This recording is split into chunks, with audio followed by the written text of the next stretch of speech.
सोनपुर गांव में नातालाल अपनी पत्नी सुमित्रा और दोनों बेटियों के साथ रहता था। नातालाल की दोनों बेटियों की शादी की उम्र हो चली थी, सिर्फ 1 साल का अंतर था।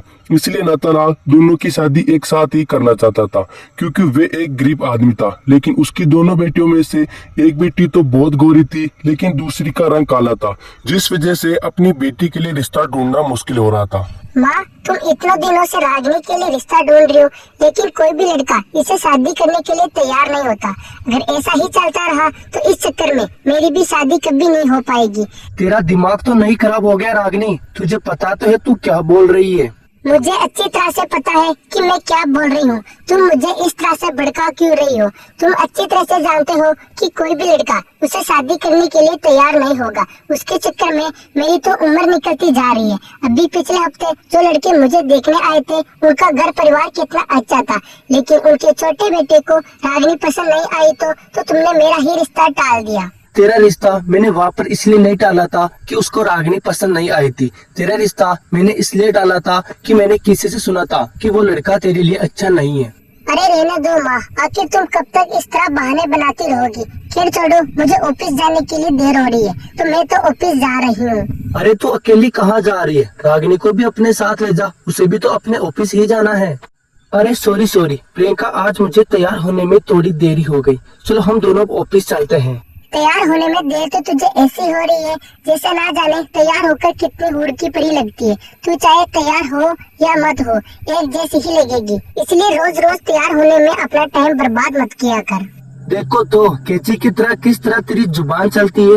ये फालतू की बकवास किए बिना तुझसे रहा नहीं जाता क्या? कोई बात नहीं माँ, प्रियंका को तो मजाक करने की आदत है। वो बचपन से ऐसे ही मजाक करती आ रही है मेरे साथ। काले रंग की वजह से उसे बचपन से हर कोई ताने देता था। वे घर वाले के ताने तो फिर भी सुन लिया करती थी, लेकिन जब उसकी सगी बहनी उसे काले रंग के लिए ताना देती है तो रागिनी को बहुत ही दुख पहुंचता है।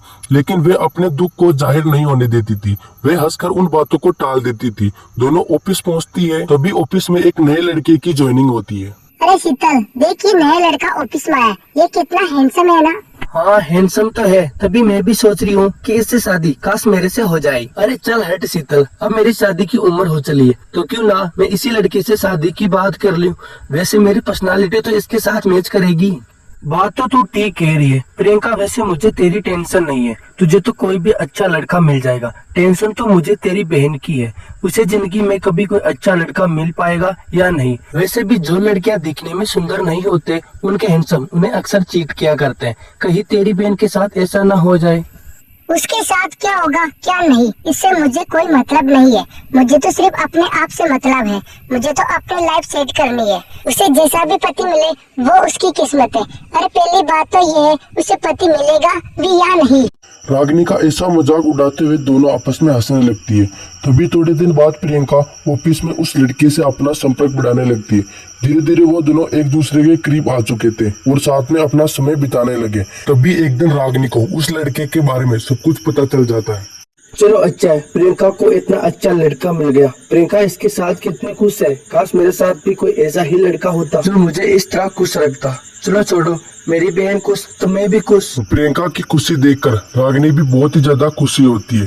तभी एक दिन प्रियंका ऑफिस से जल्दी आ जाती है। रागिनी घर आने के लिए बस स्टैंड पर खड़ी हुई थी। तभी उसकी नजर उस नए लड़के ग्रीस पर जा पड़ती है, लेकिन उसके साथ कोई और लड़की थी जिसका हाथ पकड़ा हुआ था।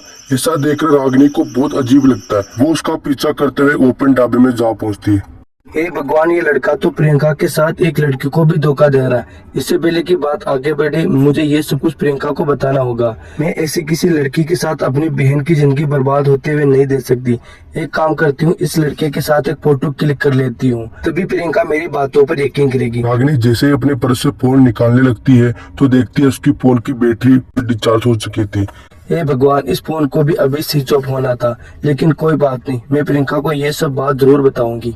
रागिनी घर जाकर ये सारी बातें प्रियंका को बताती है, लेकिन प्रियंका उसी बातों पर यकीन करने की बजाय उसे बुरा भला कहने लगती है। मैं अच्छी तरह से जानती हूँ कि तुझसे मेरी खुशी देख के नहीं जा रही, इसलिए तुम मुझे ये सब कुछ कह रही हो।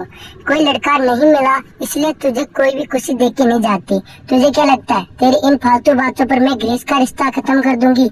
ये सब तुम क्या बोल रही हो प्रियंका? तुम मेरी बहन हो, मैं हमेशा तुम्हारे लिए अच्छा ही सोचती हूँ। तुम ऐसा सोच भी कैसे सकती हो कि तुम्हारे लिए मैं कुछ बुरा सोचूंगी? तू चाहे जितनी भी कोशिश कर ले, लेकिन मैं तुम्हारी इन चुपड़ी चुपड़ी बातों पर यकीन नहीं करूंगी। अगर तुम्हें ग्रेस किसी लड़की के साथ दिखा तो तुम्हें फोटो खींच लेनी चाहिए थी।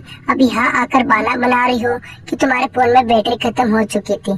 तुम्हारे सब जाल मैं अच्छी तरह से जानती हूँ, इसलिए तुम्हारी बातों पर मैं यकीन नहीं कर सकती। अरे क्या हो गया? तुम दोनों इस तरह से क्यों चिल्ला रही हो? प्रियंका, तू इस पर क्यों बहस कर रही है? कुछ नहीं माँ, बस मैं तुम्हें बताना चाहती थी कि तुम्हें रिश्ता ढूंढने की कोई जरूरत नहीं है, क्योंकि एक लड़के को मैं पसंद करती हूँ। वो मेरे ऑफिस में ही काम करता है और वो बहुत अच्छा लड़का है, इसलिए तुम्हें उससे मिलना चाहिए। अगर ऐसी बात है तो उसे एक बार अपने घर पर बुला लो। रागिनी देखो, अब मैं तुम्हारी फालतू बकवास नहीं सुनने वाली। मुझे अच्छी तरह से पता है कि तुम ग्रीस को पसंद करती हो, इसलिए तुम मुझे उसके खिलाफ भड़का रही हो। माँ, तुम इसे अच्छी तरह से समझा दो कि ये ग्रीस से दूर है। खैर ये दूर रहे या न रहे, लेकिन ग्रीस तो इससे दूर ही रहेगा, क्योंकि ये तो उसके मुँह लगने के लायक भी नहीं है।